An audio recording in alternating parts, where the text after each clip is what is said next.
നമസ്കാരം. ഇന്ത്യൻ സൈനികരെ എത്രയും വേഗം പിൻവലിക്കണമെന്നാവശ്യപ്പെട്ടതിന് തൊട്ടു പിന്നാലെ തുർക്കിയുമായി പുതിയ പ്രതിരോധ കരാറിൽ ഒപ്പുവച്ചിരിക്കുകയാണ് മാലിദ്വീപ്. നമുക്കറിയാം, നേരത്തെ ഇന്ത്യയുമായി ഏറ്റവും സഹകരിച്ചുകൊണ്ടിരുന്ന മാലിദ്വീപാണ് ഇപ്പോൾ മറ്റ് ശക്തികളുമായി അടുത്തു തുടങ്ങിയിരിക്കുന്നത്. എന്തായാലും തുർക്കിയിൽ നിന്നും സൈനിക ഡ്രോണുകൾ വാങ്ങുന്നതിന് വേണ്ടിയിട്ടാണ് ഈ പുതിയ കരാർ ഒപ്പിട്ടിരിക്കുന്നത്. 37 ദശലക്ഷം ഡോളറിൻ്റെതാണ് പുതിയ കരാർ. കടൽ മേഖലകളിൽ പെട്രോളിംഗ് നടത്തുന്നതിന് വേണ്ടിയായിരിക്കും ഈ ഡ്രോണുകൾ ഉപയോഗിക്കുക. ഇതുവരെ ഇന്ത്യയുടെ സഹകരണത്തോടു കൂടിയായിരുന്നു മാലിദ്വീപ് പെട്രോളിംഗ് നടത്തിക്കൊണ്ടിരുന്നത്. എന്തായാലും ദ്വീപിൽ നിന്നും മാർച്ച് 15-ാം തീയതിക്കുള്ളിൽ തന്നെ ഇന്ത്യൻ സൈനികർ പൂർണ്ണമായി ഒഴിയണമെന്ന് തന്നെയാണ് മാലിദ്വീപ് ആവർത്തിക്കുന്നത്. മാലിദ്വീപിന് വേണ്ടി ഇന്ത്യ കൈമാറിയ ഹെലികോപ്റ്ററുകളും ഡ്രോണുകളും ഉൾപ്പെടെ പ്രവർത്തിപ്പിക്കുന്നത് ഇന്ത്യയുടെ തന്നെ സൈനികരാണ്. ഇതിന് പുറമെ മാലിദ്വീപിന്റെ സൈനികർക്ക് പരിശീലനം നൽകിക്കൊണ്ടിരിക്കുന്നതും ഇന്ത്യ തന്നെയാണ്.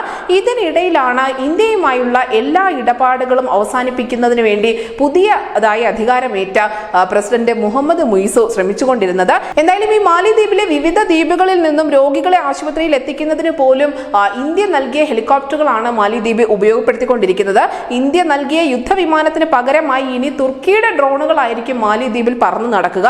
ഒരു വർഷത്തിനകം പണം പൂർണ്ണമായും നൽകണമെന്ന ഒരു വ്യവസ്ഥ തുർക്കി മുന്നോട്ട് വയ്ക്കുന്നുണ്ട് എന്നത് വളരെ പ്രധാനപ്പെട്ട കാര്യമാണ്. പക്ഷേ ഏറ്റവും അധികം ടൂറിസത്തെ ആശ്രയിച്ചുകൊണ്ട് വരുമാനം നേടിക്കൊണ്ടിരുന്ന മാലിദ്വീപിന്റെ നില ഇപ്പോൾ കഷ്ടത്തിലാണ്. കാരണം ഇന്ത്യൻ സഞ്ചാരികൾ ആരും തന്നെ മാലിദ്വീപിലേക്ക് ഇപ്പോൾ പോകുന്നില്ല. അതുകൊണ്ട് തന്നെ വിനോദസഞ്ചാര മേഖലയിൽ വലിയ ഇടിവ് മാലിദ്വീപിന് സംഭവിച്ചിട്ടുമുണ്ട്.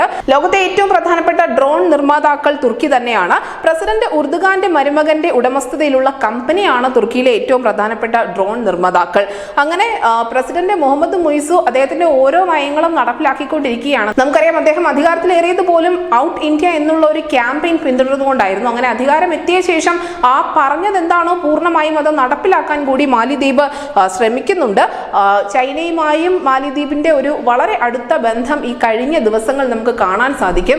എന്തായാലും മാലിദ്വീപിനെ സംബന്ധിച്ച് മറ്റൊരു പ്രധാനപ്പെട്ട ആശങ്ക കൂടിയുണ്ട്. കാരണം 2050 ആഗോള താപനത്തിന്റെ ഫലമായി മാലിദ്വീപിന്റെ 80% കടലെടുക്കുമെന്നുള്ള റിപ്പോർട്ടുകൾ വിവിധ കാലാവസ്ഥാ വിദഗ്ധരും മറ്റും മുൻകാലങ്ങളിൽ പങ്കുവച്ചിരുന്നു. പക്ഷേ ഈ തുർക്കിയും ചൈനയും ഒക്കെയായുള്ള മാലിദ്വീപിന്റെ കൂട്ടുകെട്ട് എന്തായാലും അത്രയൊന്നും കാത്തിരിപ്പിന് വഴിവെച്ചേക്കില്ല. അതിനു മുൻപ് തന്നെ മാലിദ്വീപിന്റെ കാര്യത്തിൽ തീരുമാനമാകുമെന്ന് ഉറപ്പാണ്. News desk news India Malayalam.